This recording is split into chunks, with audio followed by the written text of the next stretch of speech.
Listo, ya comenzó la grabación. Cuando dispongan pueden iniciar.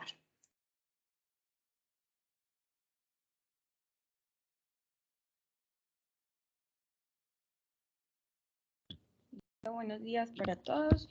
Mi nombre es Laura Andrea Castaño, yo soy residente de segundo año de ginecología y obstetricia y hoy estoy a cargo de presentar el seminario general, el cual tiene como tema principal ganglio centinela en cáncer de vulva. Mi asesor para esta charla fue el doctor Mauricio Borrero, a quien agradezco toda su ayuda en la preparación. Entonces, inicialmente vamos a hablar sobre algunas generalidades del cáncer de vulva. Posteriormente, nos plantearemos algunas preguntas en la técnica para realizar el estudio del ganglio centinela, sobre todo si debe usarse o si se continúa usando el vaciamiento completo. Además, si la detección del ganglio centinela debe hacerse por colorante, por linfagamografía más colorante, si la detección se hace unilateral o bilateral, y las recomendaciones que nos brindan las diferentes guías internacionales para terminar con algunas conclusiones. Entonces vamos a empezar por presentar algo de la epidemiología. Sabemos que el cáncer de vulva es un cáncer realmente raro, con una baja incidencia de hasta el 2 corresponde al 2 al 5% de todos los cánceres ginecológicos a nivel mundial, y se corre el riesgo de sufrir de cáncer de vulva durante la vida de solo el 0.3%. En Colombia la incidencia es de 1.1 por 1000 mujeres, con una mortalidad del 0.22 por 1000 mujeres. Estos son datos del 2018, no encontré datos más recientes. La edad promedio para presentar un cáncer de vulva es de 68 años. La mayoría de estos cánceres son detectados de forma temprana y por tanto hasta el 59% se hace su detección cuando están confinados al sitio primario. Sin embargo, el 30% de las mujeres, cuando se realiza diagnóstico, está el cáncer diseminado a órganos regionales y ganglionares linfáticos en el 30% de ellas. Y hay un porcentaje de metástasis a distancia del 6%. La mayoría de estos cánceres se localizan en los labios mayores, un poco menos en labios menores, y la ubicación en clítoris y glándulas de Bartolino es realmente rara. 5% de todos estos cánceres pueden tener una ubicación multifocal, y es por esto que es importante realizar un examen físico bien completo para determinar que no haya afectación en otros sitios por el mismo cáncer. Los factores de riesgo para presentarlo son principalmente la edad avanzada. Ya dijimos que en promedio se presentan los 68 años, pero también las condiciones que me predisponen a una infección por VPH o la presencia de neoplasias intraepiteliales vulvares o antecedentes de cáncer de cervix pueden favorecerme o indicarme un riesgo para presentar este cáncer. Sabemos entonces que la edad de inicio en vida sexual menor de 18 años, haber tenido su primer parto a una edad temprana o haber tenido un número de parejas importante, son condiciones asociadas con la infección por VPH y a su vez pues, con el cáncer de vulva. Tener enfermedades crónicas inflamatorias como el líquen escleroso y síndromes de inmunodeficiencia también me predisponen a esto, al igual que el tabaquismo y tener una ascendencia del norte de Europa. La etiología del cáncer, entonces ya venimos mencionando, puede venir de dos ramas diferentes. Una es la infección por VPH. En el cáncer de vulva toma vital importancia el VPH 16, que es el subtipo más comúnmente diagnosticado asociado con esta entidad en hasta un 72% de las pacientes, seguido por el VPH 33 y por último el VPH 18 de tan solo el 4.6%. Sabemos que el VPH, para poder integrarse al genoma hospedero, realiza una serie de modificaciones afectando los genes supresores oncológicos, y por tanto pues hay un gran número de mutaciones en estas células infectadas por VPH que me facilitan el desarrollo del cáncer. También las enfermedades inflamatorias crónicas y las enfermedades autoinmunes, por modular esta respuesta, me generan o me facilitan una producción de un cáncer. En cuanto a la sintomatología, lo más relevante en las mujeres con cáncer de vulva son las lesiones vulvares, las cuales pueden ser en su mayoría placas, úlceras o masas vulvares unifocales. Estas a su vez pueden ser carnosas, nodulares o verrugosas, como lo vemos en la diapositiva, y puede venir asociado de prurito o estar simplemente el prurito sin lesión. Estas pacientes que persisten con prurito por más de 6 semanas o que no responden a tratamientos instaurados son las pacientes a las que debemos prestarle mayor atención y empezar a sospechar que se trate un cáncer de vulva. Hasta en el 22% de las mujeres puede llegar a presentarse un cáncer sincrónico. En la mayoría de estas cursan con sea de vulva y sea cervical, como lo decíamos, tienen una etiología en común. Y es por esto pues, que debemos hacer examen físico completo. El diagnóstico entonces lo vamos a realizar al indagar muy bien sobre los factores de riesgo, los síntomas y los antecedentes que presenta la paciente y realizar un examen pélvico completo que me incluya una visualización de la vulva externa, la vagina y el cérvix. Pero además, y esto es muy importante, debemos hacer un estudio del drenaje linfático por clínica, realizando una adecuada palpación inguinal para determinar si hay compromiso ganglionar. También se debe hacer biopsias de las lesiones macroscópicamente visibles que me hacen sospechar un cáncer de vulva. Estas biopsias deben ser bajo anestesia local, ya que esta área tiene una especial sensibilidad, entonces deben hacerse siempre bajo anestesia local y es finalmente el resultado histológico de esta biopsia la que me va a realizar el diagnóstico. Cuando sospecho, por ejemplo, ante prurito crónico, que estemos tratando o que la etiología de este sea un cáncer de vulva, debemos, y no se ven lesiones macroscópicas, debemos llevar a estas pacientes a una vulvoscopia con las mismas tinciones que se utilizan en la detección o en la colposcopia para poder hacer un diagnóstico de lesiones subclínicas. En cuanto a los tipos histológicos, sabemos que el carcinoma de células escamosas es el más común cuando hablamos de cáncer de vulva. Se encuentra hasta en el 75% de las pacientes y como segunda tipo histológico más frecuente está el melanoma, que puede tener un porcentaje de hasta el 10%. Estos otros tumores como carcinoma de células basales, los sarcomas y los carcinomas de la glándula de Bartolino son enfermedades aún más raras. Ya dijimos que por sí el cáncer de vulva es una condición no tan frecuente y estos pues por su porcentaje también llegan a ser llegan a tener una poca incidencia. En cuanto a la clasificación, la que más vamos a usar es la de la FIGO y aquí les pongo pues una tablita en donde mostramos según la clasificación qué tratamiento debe recibir la paciente. En esto no voy a hacer mucho énfasis, pero rápidamente les quiero mencionar que en los estadios 1A, que corresponden a los tumores de menos de 2 centímetros con una invasión estromal menor a 1 milímetro, el tratamiento es simplemente con excisión ampliada simple, sin requerir una disección ganglionar, puesto que la tasa de metástasis ganglionar en este estado es muy baja. Para los estadios 1B y 2, que corresponden a tumores en el caso del 1B mayores a 2 centímetros con invasión estromal mayor de 1 milímetro, se realiza excisión radical ampliada y disección del ganglio centinela.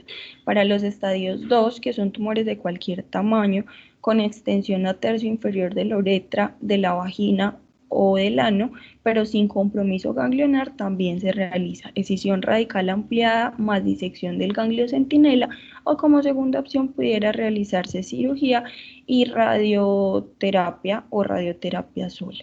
En los estadios 3A, B, C, 4A y 4B, pues no vamos a usar la técnica de disección de ganglio centinela, por eso pues no voy a hacer como mucho énfasis en estos estadios. Sin embargo, pues aquí les escribo que corresponden a tumores de cualquier tamaño con extensión a la porción superior de estructuras perineales o con compromiso de ganglios linfáticos, o también pues en los estadios 4 ya son enfermedades con fijación al ilíaco o metástasis ganglionares regionales fijas o ulceradas, o ya con metástasis a distancia cuando hablamos de los tumores 4B.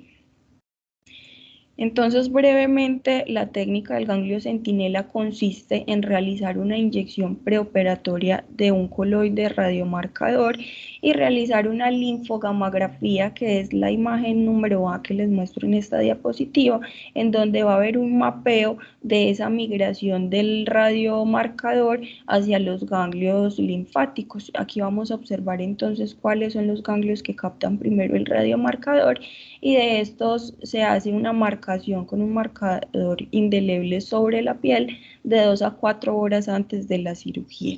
Posteriormente se hace asepsia, antisepsia y se realiza inyección del colorante azul en la vulva. Este colorante va a seguir la misma migración que nos va a mostrar la linfogamografía. Vamos a hacer una incisión en la piel de la ingle.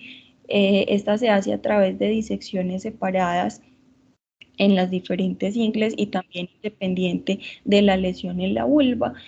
Vamos a hacer un trazo entre la sínfisis del pubis y la cresta ilíaca, y es por allí donde vamos a realizar la disección para poder identificar los ganglios azules que se ven pues ahí como en la foto número D.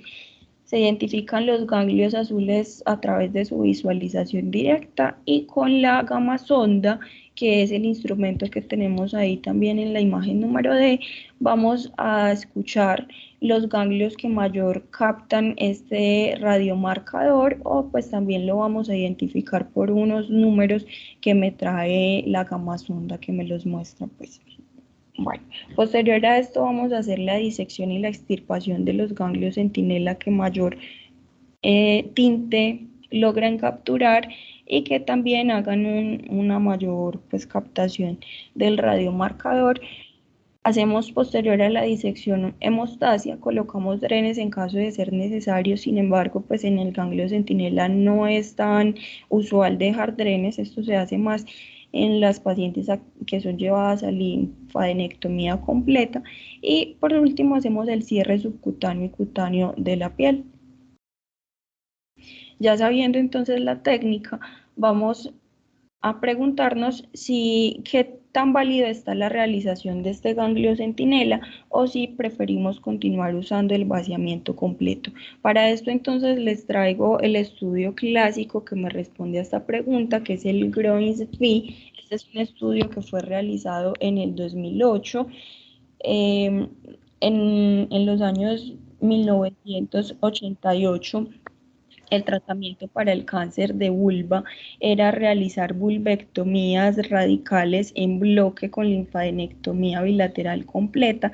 Esto llevaba a una gran morbimortalidad con pacientes que presentaban linfedema crónico de hasta el 70%, ruptura de la herida e infecciones pues importantes. Es por esto que de este año en adelante se han venido realizando cambios en la técnica, llegando a utilizar, como les decía ahorita, escisión de las lesiones en vulva, que son más localizadas, haciendo pues una escisión ampliada de estas lesiones, pero sin hacer vulvectomías completas. Y también entonces surge la duda de si se puede obviar el tratamiento o la linfadenectomía completa bilateral.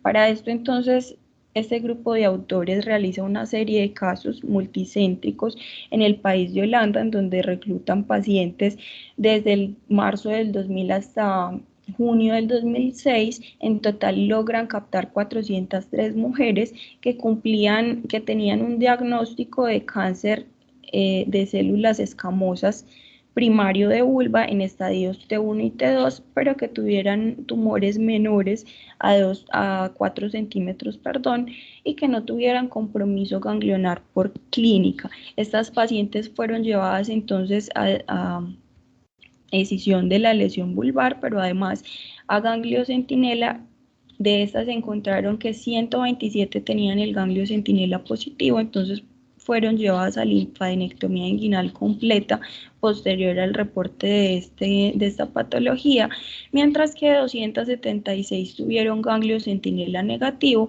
A estas pacientes no se les realizó ninguna intervención quirúrgica adicional y por el contrario se les hizo seguimiento clínico cada 2 meses por 2 años. Ellos obtuvieron entonces una disminución muy importante de la morbilidad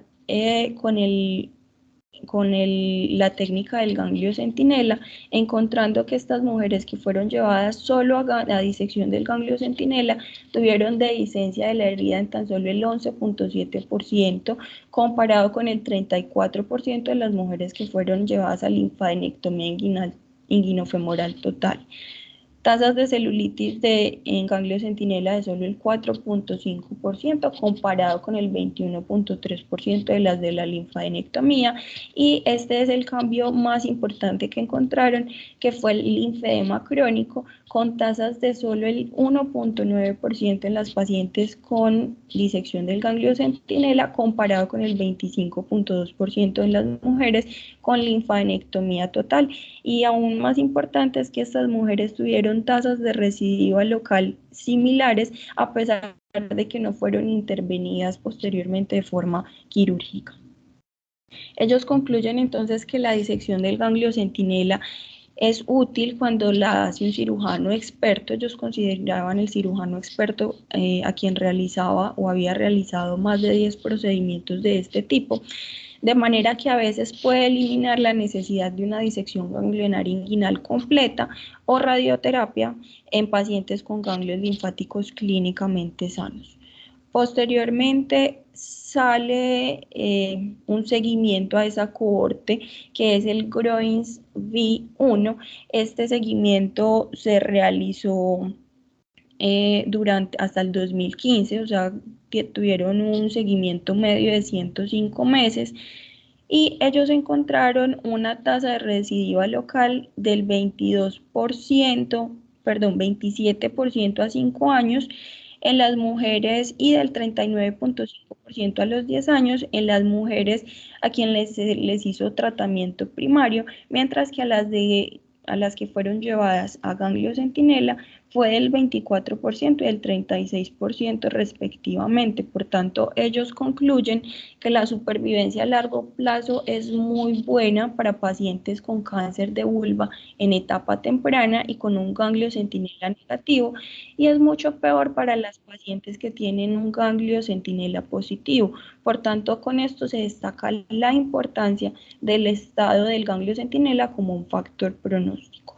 Posteriormente, ellos continúan en el seguimiento de estas pacientes y construyen el estudio Groins V2, al cual también se le une otra asociación que es la GOG 270, y ellos determinan o desean evaluar si estas pacientes, al saber que la linfadenectomía es la principal contribuyente al linfedema crónico, si es posible brindarles mejor cuando tienen un ganglio centinela positivo radioterapia en vez de linfadenectomía, y ellos encuentran entonces que la radioterapia inguinofemoral es una alternativa segura para las pacientes con micrometástasis del ganglio centinela, definiendo el micrometástasis como compromiso menor de 2 milímetros, y esto proporciona o garantiza que haya una mínima morbilidad. Otro estudio que encontré que sustenta el uso del ganglio centinela es este realizado en el 2013 por el autor Malige y sus asociados.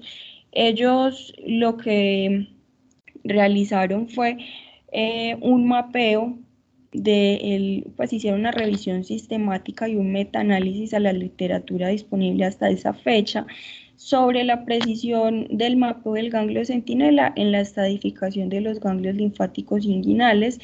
en el contexto de carcinoma de células escamosas vulvares. Ellos encontraron entonces 49 estudios que evaluaban el mapeo de los ganglios linfáticos centinela para detectar metástasis en estas pacientes. Incluyeron solo estudios validados para disección de ganglios linfáticos inguinales y ellos encontraron pues que había una tasa de detección combinada de ganglios linfáticos centinela del 94%. Entonces ellos concluyen que el mapeo de ganglio centinela es un método preciso para la estadificación del ganglio inguinal en SEA de vulva con una sensibilidad del 92% y un valor predictivo del 97%, y que al combinar los métodos de radiotrazador más colorante azul y excluyendo pacientes con ganglios inguinales palpables, esto me da una mayor tasa de detección y de sensibilidad. Además, ellos adicionan o concluyen pues que para los tumores de la línea media se deben tener en cuenta los posibles resultados de falsos negativos ante el mapeo del ganglio centinela, ya que estas pacientes con tumores en línea media pueden tener una diseminación bilateral o pues una difusión, una captación ganglionar bilateral. Con esto nos surge entonces la duda de si la detección del ganglio centinela debe ser únicamente por colorante o por linfagamografía por colorante. Para esto entonces encontré estos dos estudios, uno fue publicado en la British Journal of Cancer en el 2014 y el otro es una colaboración de Cochrane también realizado en el 2014. El primer estudio del British pues incluyó 29 estudios y el otro de la revisión de Cochrane fue con 34 estudios en los cuales comparaban los diferentes métodos para hacer detección del ganglio centinela. Entre ellos incluyeron entonces estudios que detectaban ganglio centinela por colorante azul solo, por tecnesio solo o por colorante azul más tecnesio combinado, y pues las diferentes modificaciones que podían surgir de estas técnicas. Ellos encontraron entonces que había poca diferencia en la precisión de las pruebas entre colorante azul versus tecnesio y las combinadas, además que la técnica combinada puede reducir el número de mujeres con falsos negativos, que el colorante azul solo puede estar asociado con más casos de falsos negativos en comparación con las pruebas que usan tecnesio, y que la evaluación de ganglio centinela con pruebas basadas en tecnesio reduce la necesidad de una linfadenectomía hasta en un 70% de las mujeres con cáncer de vulva temprano. Es decir, ante estos dos estudios concluimos que se prefiere el uso de técnicas combinadas seguido de técnicas solo con tecnesio y por último, con menor sensibilidad, el uso de colorante azul solo.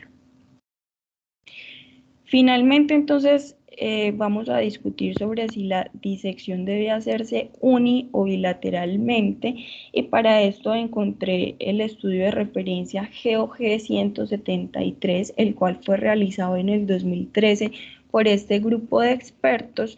Ellos hicieron un ensayo clínico prospectivo multicéntrico en el cual incluyeron pacientes atendidas en 47 clínicas en Estados Unidos entre los años 1999 y 2009 para un total de 234 pacientes que cumplían con los criterios de inclusión. Estos era tener un diagnóstico de SEA de vulva realizado por una biopsia previa, estar en un estadio T2 y tener tumores menores de 6 centímetros con negatividad para malignidad ganglionar.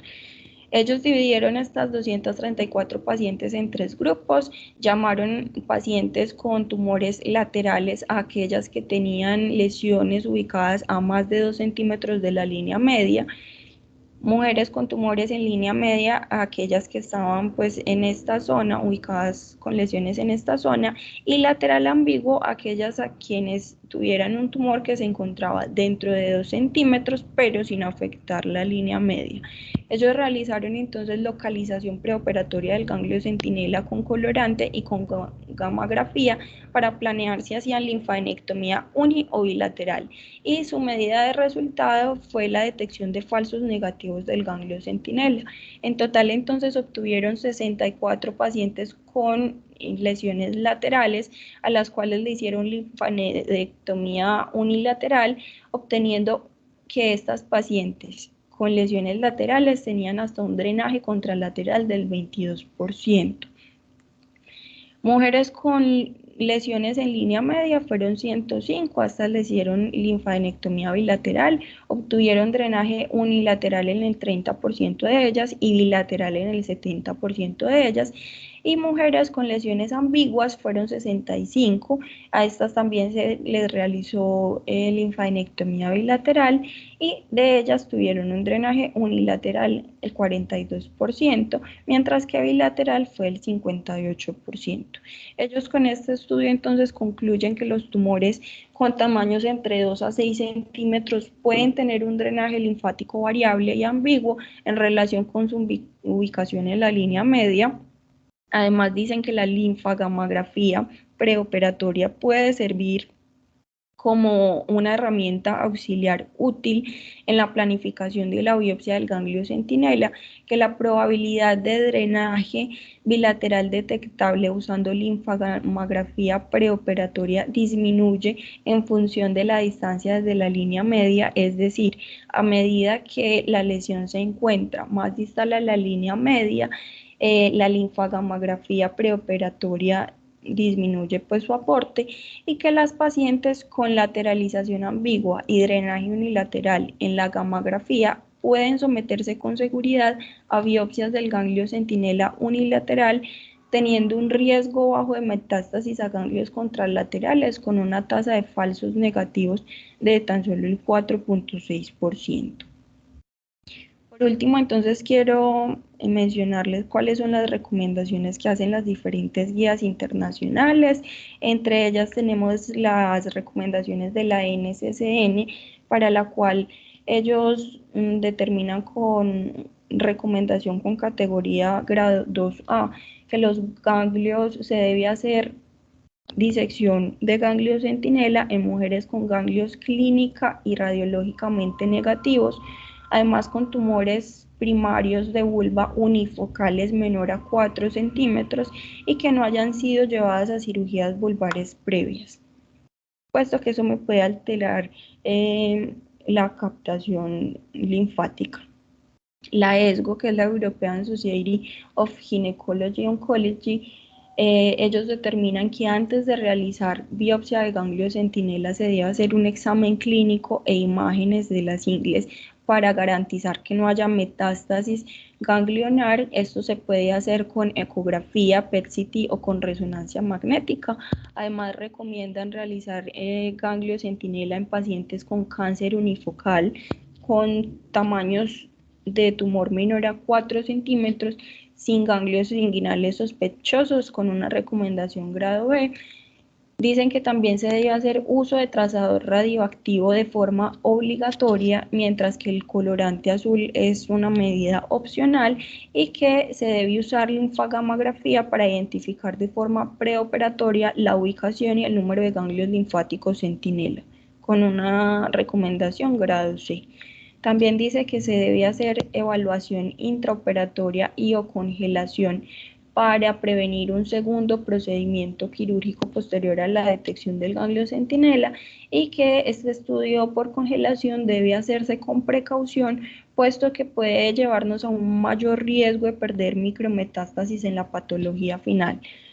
También si se identifica enfermedad metastásica en el ganglio centinela, se debe realizar una linfadenectomía inguinofemoral en la ingle con el ganglio centinela metastásico. Esta es una recomendación pues contraria al estudio que ya les mencionaba inicialmente del GROIN-V2, el cual también da como opción la radioterapia. Ellos dicen que ante una metástasis en ganglio centinela se debe hacer linfadenectomía. También determinan que la evaluación patológica de los ganglios linfáticos centinela debe incluir cortes seriados a niveles de al menos cada 200 micras, y si los cortes de hematoxilina y eosina son negativos, se debe realizar adicionalmente estudio de inmunohistoquímica. Las guías canadienses, por su parte, determinan que el cáncer de vulva en estadios tempranos se tratan con excisiones quirúrgicas locales y evaluación del estado de los ganglios linfáticos inguinales, y esto aplica para aquellas mujeres con estadios 1, B y 2 del tumor. Dicen que la morbilidad de la linfadenectomía puede ser significativa y por tanto la biopsia de ganglios linfáticos centinela puede reducir estas complicaciones, y que hay una tasa de detección de ganglios centinela inguinofemorales de hasta el 87% por ingle cuando se utiliza combinación de coloide radioactivo y colorante azul. Por tanto, ellos sugieren hacer uso de esta medida combinada ante el momento de la detección del ganglio centinela. Dicen también que en el cáncer de células escamosas lateralizado, es decir, que se encuentran a más de 1 centímetro desde la línea media, miren que los estudios que yo les presentaba decían que los lateralizados eran más de 2 centímetros, aquí lo ponen como más de 1 centímetro, se puede omitir la evaluación quirúrgica bilateral, y esto lo hacen con una recomendación de grado de alta calidad, pues de grado alto. Para concluir entonces, vamos a mencionar que las biopsias de ganglio centinela están indicados en pacientes con estadio 1B y 2 de cáncer de vulva. Las recomendaciones están basadas específicamente en el subtítulo de células escamosas, en el subtipo de células escamosas. Sin embargo, pues estas recomendaciones se han extrapolado también para el resto de subtipos. Ya decíamos que el cáncer de vulva tiene una baja incidencia y por tanto es difícil encontrar estudios grandes que soporten pues como las conductas a tomar. Sin embargo, pues esto es lo que se tiene hasta el momento y son las pues como las mayores series de estudios con mayores pacientes que se ha logrado realizar. Entonces tenemos que estas conclusiones son cambiantes, todavía están en construcción, pero pues en general el ganglio centinela se recomienda en pacientes con estadio 1B y 2 que tengan un examen físico e imágenes negativas para metástasis ganglionar y que tengan tumores con tamaños menores de 4 centímetros. Además que la linfagamografía preoperatoria puede servir como una herramienta auxiliar útil para la planificación prequirúrgica. El uso de colorante azul más tecnesio combinado me pueden reducir ligeramente el número de mujeres con falsos negativos de ganglio centinela, por tanto se recomienda hacer uso combinado de estas. Realizar disección bilateral cuando las mujeres tienen un tumor en línea media o tienen un drenaje bilateral ambiguo, bilateral, en pacientes con tumores laterales ambiguos, que ya vimos que pueden ser catalogadas como de 1 a 2 centímetros en línea media, hacia la línea media sin comprometer esta. Y se debe realizar linfadenectomía si el ganglio centinela es positivo, aunque ya vimos que algunos estudios sustentan que la radioterapia inguinofemoral es una alternativa segura para las pacientes con micrometástasis del ganglio centinela. Esto era entonces lo que les traía para hoy. No sé si tengan algún aporte adicional o quedan con alguna pregunta.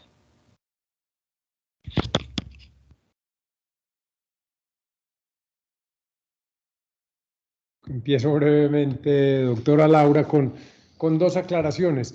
Cuando nos mencionaste la incidencia del cáncer, te quiero hacer una corrección. Ahí hubo un lapsus lingüe. Nos escribiste claramente que la incidencia es de 1 en 100.000, pero la mencionaste luego como 1 en 1.000 y la mortalidad de, no recuerdo ahora el número, por 1.000. Recordemos que se expresan como correctamente lo escribiste, es por 100.000 habitantes, pero por error lo dijiste por 1.000 habitantes. Entonces, solo para hacer esa aclaración. Y otra aclaración, ya pues si hay preguntas antes de hacer las otras contribuciones que yo quisiera hacer.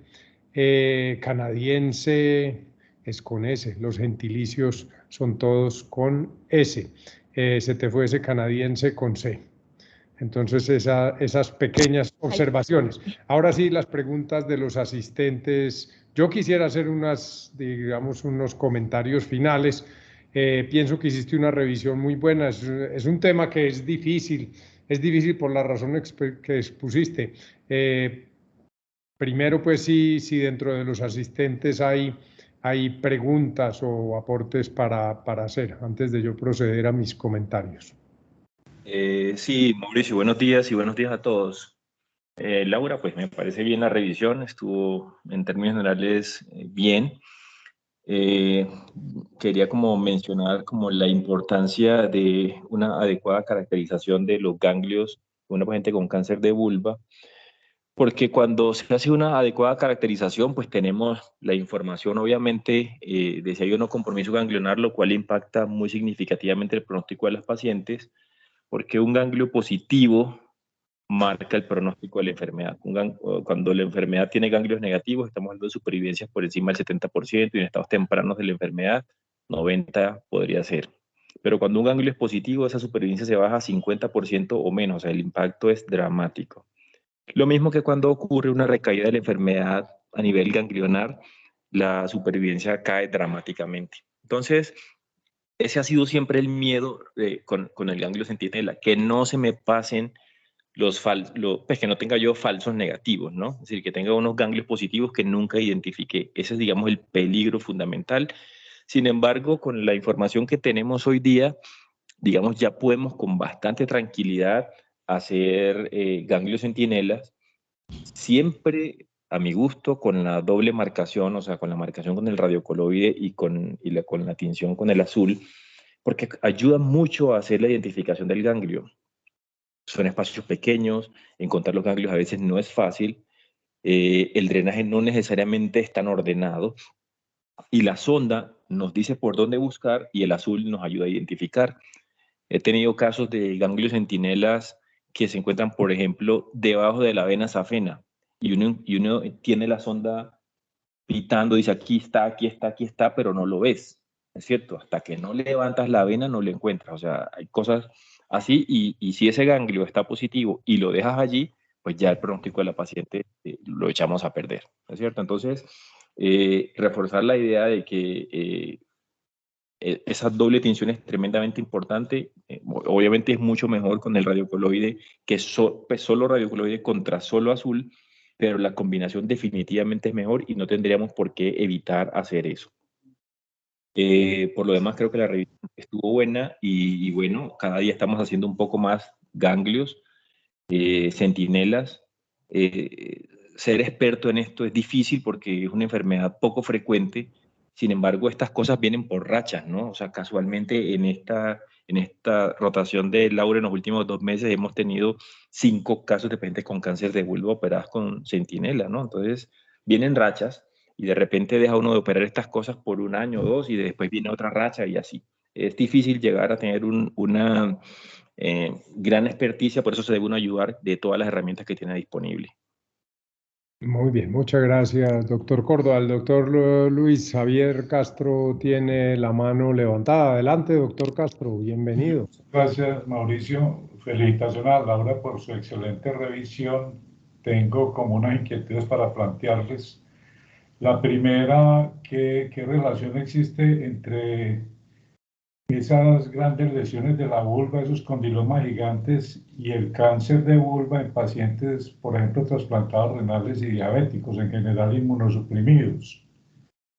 En segundo lugar, Laura nos hizo una buena clasificación del cáncer de vulva y en el estadio 3, por ejemplo, ya hay compromiso anal. La inquietud que esto me genera es cómo hacer el diagnóstico diferencial de cáncer de ano y recto con el cáncer de vulva, sabiendo que, por ejemplo, es muy importante el coito anal en los pacientes con cáncer de ano y que comparten como la misma fisiopatología la relación con el PBH. Y la última sería la importancia del linfedema en pacientes tratados por cáncer de vulva. Gracias.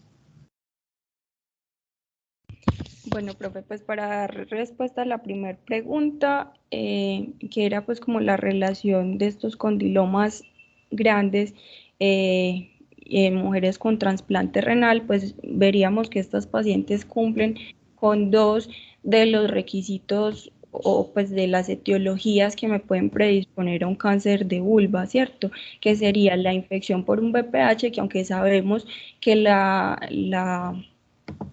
pues las lesiones por condilomas son por subtipos diferentes, genotipos diferentes del VPH, pues al tener infección por uno puede estar también infectado no solo por los tipos que me generan verrugas, sino también que me pueden predisponer a cáncer. Entonces, ante lesiones sospechosas debemos realizar, que no nos quede muy claro si es sea o no, debemos realizar biopsia de las lesiones.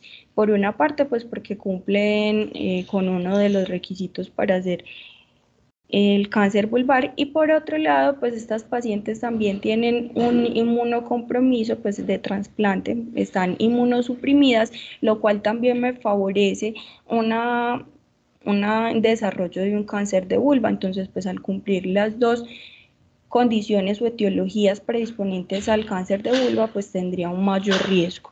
La segunda pregunta, ¿me la puede repetir, por favor? Qué pena. Bueno, la de estas lesiones que son anales, para diferenciar entre un cáncer de vulva y un cáncer rectal.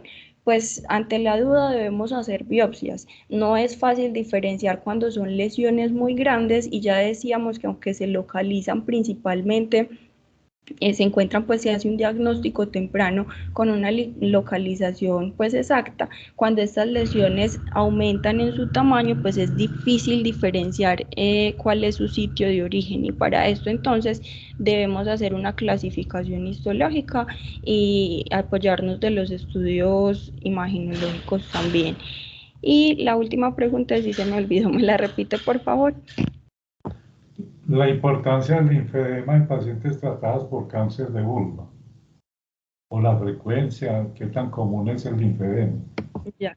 Decíamos entonces que cuando se realiza una linfadenectomía total, esta cifra de linfedema puede llegar hasta en un 70% de las pacientes, lo cual es una gran cantidad, y por eso decíamos que se ha avanzado en el estudio del ganglio centinela para disminuir esta morbilidad.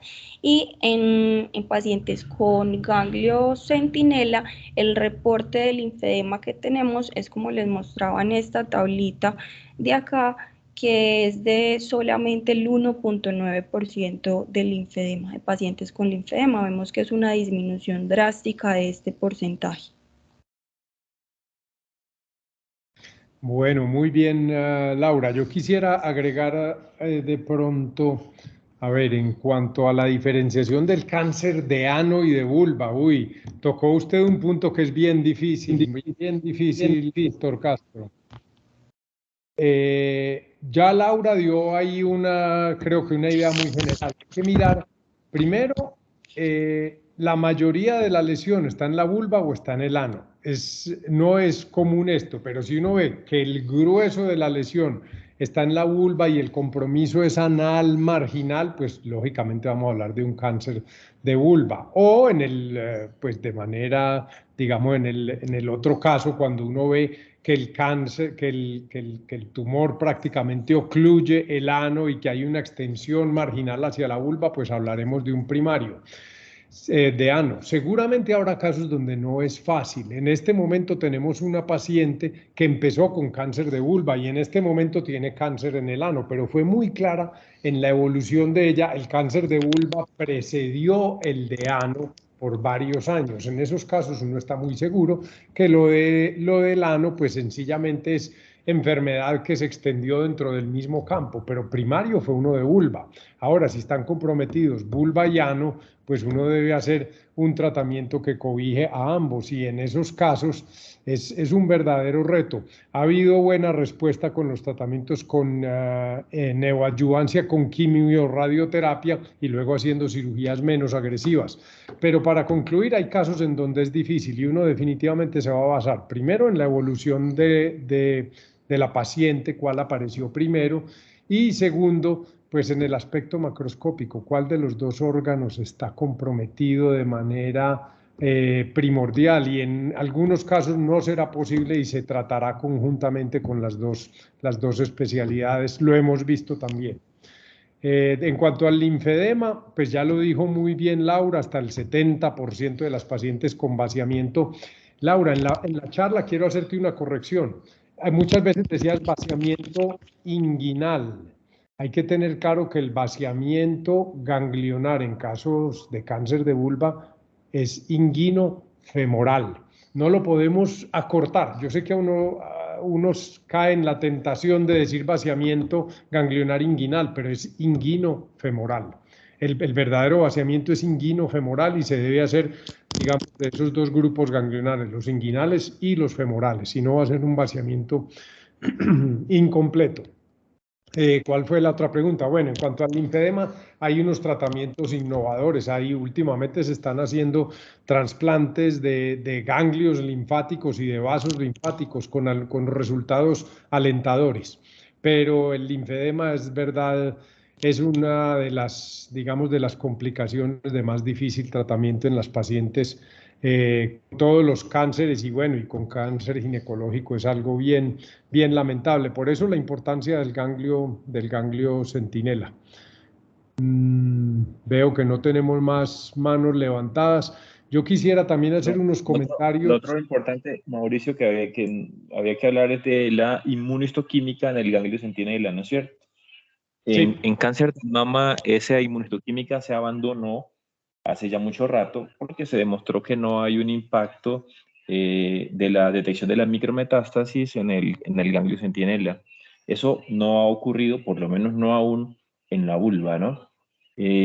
Todavía sigue siendo importante encontrar estas micrometástasis porque significan un pronóstico peor, por supuesto, en las pacientes que tienen cáncer de vulva y micrometástasis, y se siguen buscando, y se buscan con inmunohistoquímica, y ya la discusión es si encuentro micrometástasis, ¿qué hago? ¿Voy a vaciar o considero la alternativa de la radioterapia en vez de cirugía? Pero digamos que es importante dejar claro que la inmunohistoquímica hay que seguirla haciendo, hay que buscar las micrometástasis activamente con inmunohistoquímica en cáncer de vulva, en centinela en cáncer de vulva. Sí, indudablemente, indudablemente. Inclusive el estudio, el de Groningen, el Groins V2, Groins V2, pues abre la puerta para que las pacientes con micrometástasis no sean llevadas a vaciamiento, sino llevadas a radioterapia. Ellos dan un resultado muy bueno, pero ahí hay que subrayar que eso no está aceptado universalmente. Ese estudio pues es alentador, pero eso en este momento no está aceptado en las guías universalmente. Adoptar ya esa recomendación del Groins B2 y definitivamente en cáncer de vulva sí debemos hacer inmunohistoquímica. Lo otro es resaltar lo que dijo Laura. Definitivamente el cáncer de vulva es un cáncer muy raro, es un cáncer raro. Nunca van a ser las recomendaciones tan firmes como las que tenemos en cáncer de mama. Yo diría que la recomendación final que nos presentó Laura es, creo que con la que nos estamos moviendo todos. 4 centímetros debe ser el límite, 4 centímetros. Y segundo, que esa negatividad de los ganglios no sea solamente negatividad al examen físico. Laura bien lo dijo. Hoy en día se insiste mucho en los estudios que además del examen físico debe haber negatividad por estudios de imágenes y ojalá sean las imágenes más confiables. La ecografía es confiable. La resonancia puede ser también, inclusive puede ser más confiable que la ecografía. Inclusive llegar al PET-CT es una opción. De todas maneras, asegurarnos muy bien, porque este es un cáncer raro. Las recomendaciones están basadas en series que si uno las compara con las del cáncer de mama son muy pequeñas y bien lo dijo el doctor Córdoba, una recaída inguinal en una paciente, una recaída ganglionar, perdón, en una paciente con cáncer de vulva es un evento básicamente mortal. Ya la paciente ahí no tiene ningún pronóstico. Entonces, es importante moverse dentro de esos límites de precaución. En cuanto a las lesiones laterales ambiguas, las que llamábamos menores de 2 centímetros, recordemos que tampoco en este momento el consenso es universal. Si a esas pacientes se les podría obviar una linfadenectomía del otro lado si no hay migración. Hay un estudio, o esta serie pues nos deja una tranquilidad, pero eso es solamente un estudio, uno no se puede basar tan fácilmente en un estudio. Mi sugerencia para los casos de lesiones ambiguas, pasar previamente por un staff y que la decisión sea tomada en una junta, en un staff. No sé si la doctora Laura quisiera agregar algo más, el doctor Carlos Mario o alguno de los asistentes. Respecto a último que estás mencionando, de si hacer bilateral o no el ganglio centinela, yo siempre los he hecho bilaterales y en mi experiencia he visto lo siguiente. Casualmente, ayer nada más hicimos una paciente con un cáncer de vulva a la cual se le hizo la colocación del radiocoloide. Yo siempre les coloco el azul. El radiocoloide se le colocó el día antes, o sea, antes de ayer por la tarde, y cuando le hicieron la linfogamografía decía migración solo ipsilateral. Sí. Cuando uno se ve ante eso dice, bueno, este paciente no migró al lado, ¿qué voy a hacer? Es una paciente que tenía es como que 1 centímetro de la línea media. Entonces mi pregunta era, bueno, ¿vaciamiento o no? ¿Qué voy a hacer? Le coloqué azul e igual fui a buscar. Estaba a menos de 1 centímetro o a 1 centímetro. Sí, a menos. Alrededor del centímetro, pues. Alrededor del centímetro del clítoris. Bien ambiguo. Muy sí. ambiguo. Entonces, la pregunta en este momento es, bueno, ¿y ahora? ¿Tiene linfogamografía negativa para un lado? Pues migró a un lado y al otro no. ¿Vamos a hacer vaciamiento o qué?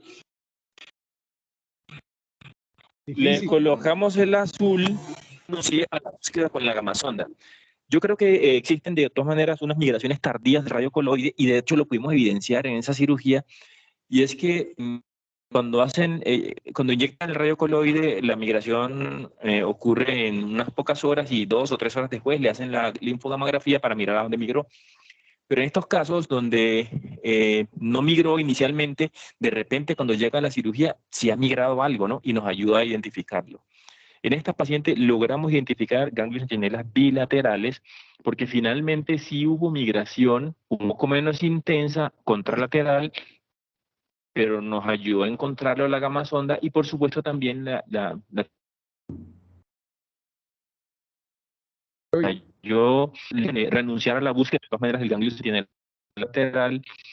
Y habrá mucha inquietud todavía, que hasta el 22% de las que tienen lesiones laterales pueden migrar al contralateral. Yo siempre los busco. Y hasta ahora los he encontrado, unas veces no ha migrado el radiocoloide, pero el azul me ha ayudado a encontrar como los ganglios centinelas contralaterales con un poco más de dificultad, pero no renuncio a esa búsqueda, dado la importancia de limitar el vaciamiento o limitar la sacada de ganglios inguinales y inguinofemorales por la severidad del linfedema que uno observa en estas pacientes. Claro que sí. Bueno, para esta paciente afortunadamente hubo una migración tardía. Muy bueno por la paciente. Y yo quisiera hacerle a usted una pregunta, doctor Córdoba.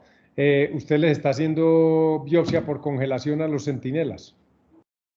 A todos. Ajá, sí. Perfecto. Si un ganglio centinela me da positivo, de una vez procedo con el vaciamiento. Muy bien. No sé si vio en una diapositiva que nos presentó Laura, el grupo canadiense digamos que emite una alerta con el estudio de la congelación, y es que con la congelación, al hacer la congelación se pierde mucha parte del material para hacer estudio definitivo, que uno pudiera perder algunas micrometástasis. Es tal vez el único grupo que presenta esa precaución. Yo personalmente siempre les hago congelación. Me llamó la atención esa precaución del grupo canadiense, que indudablemente tiene una fundamentación teórica que es real. Eso es real. Me llamó mucho la atención. No creo pues que yo vaya a dejar de hacer congelación, por lo visto usted la sigue haciendo, pero a mí me llamó mucho la atención la precaución que ellos hacen de esa congelación, sin llegar a contraindicarla. O sea, dejaron ahí como una vela prendida a Dios y otra vela prendida al diablo. ¿Qué opina usted de eso? Así es, Mauro. Yo no voy a dejar de seguir haciendo la congelación, porque tomar esa decisión allí, en ese mismo momento, es fundamental, porque es que hacer el vaciamiento en otro tiempo es mucho más complejo en esa región, que es difícil, que bien es un sitio anatómico que los cineoncos nos hemos relacionado, no es nuestro sitio natural, ¿no? O sea, en la ingle no vamos con frecuencia. A mí me ha ido súper bien digamos, en la frecuencia de cirugías que he hecho, pero es una cosa extraordinaria, diría yo, porque operar 5 pacientes en 2 meses de vulva con ingle es altísimo. Es pero raro. así también, como he operado 5 en 2 meses, perfectamente pasan 2 años y no vuelvo por allá. Claro, todo llega por... Sí, eso parece que es una ley del universo, todo se comporta en ondas. ¿Algún comentario, doctora Castaño, doctora Laura, Andrea?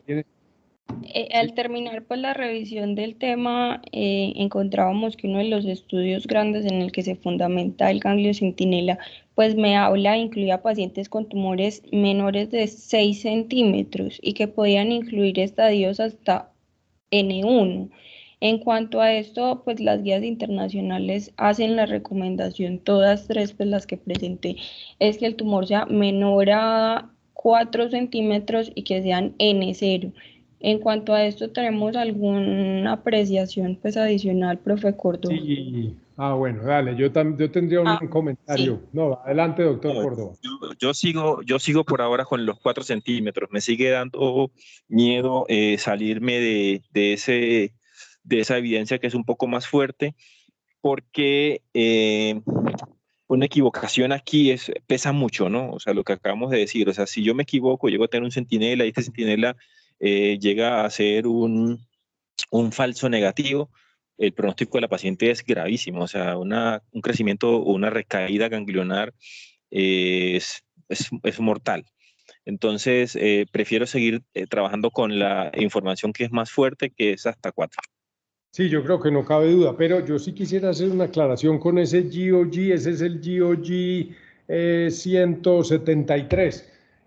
Si el número no me falla, sí, es el 173. Es que en esa época la estadificación del cáncer de vulva era un poco más laxa, era diferente a la que tenemos hoy. También hay que tener eso presente. El N1 era un ganglio que, aunque palpable, era clínicamente no sospechoso. Y en ese entonces no fueron tan estrictos en la inclusión en este criterio que tenemos hoy de inclusión para una paciente para ofrecerle ganglio centinela, es que además de que el examen sea negativo, las imágenes deben ser negativas. Por eso sí, yo pienso que uno debe coger con pinzas esos estudios, porque fueron hechos en otras épocas, con otras etapificaciones, con otras estadificaciones. Entonces, definitivamente nos vamos con lo moderno sin pensar mucho en ese estudio, que ese fue uno de los estudios pioneros. También hay que entender que eso era un estudio pionero. Es más, fue quizás el primer estudio.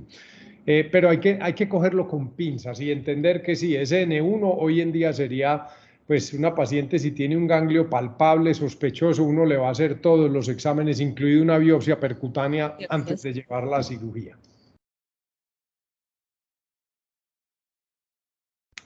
Listo. Dice que no tenemos más preguntas. Bueno, y son las 8:01. Doctora Laura, fue un gran esfuerzo que hizo usted. No era el tema más sencillo. Creo que a los asistentes también les queda claro que aquí las conclusiones no son tan firmes como en otros cánceres. Pues ya lo dijimos, en el cáncer de mama, quizás es el cáncer en donde tenemos las conclusiones más firmes con la utilización del ganglio centinela. Pero bueno, ahí estamos moviéndonos en esta dirección, y creo que con lo que usted nos presentó, doctora Laura, quedamos tranquilos con unas indicaciones muy precisas para seguir haciendo el ganglio centinela en nuestro medio, quedando también hay algunas zonas que todavía están en la penumbra, y creo que nos va a tomar un buen tiempo para que llegue la luz a esas zonas. Muchas gracias, doctora Laura, la felicito pues por ese esfuerzo, y a los asistentes muchas gracias, y a todos un feliz día. Hasta luego, feliz día. Laura, Muchas felicitaciones. Gracias a todos por su participación. Gracias, profe Borrero, por la preparación del tema. Que tengan feliz día. Hasta luego. Gracias, hasta luego.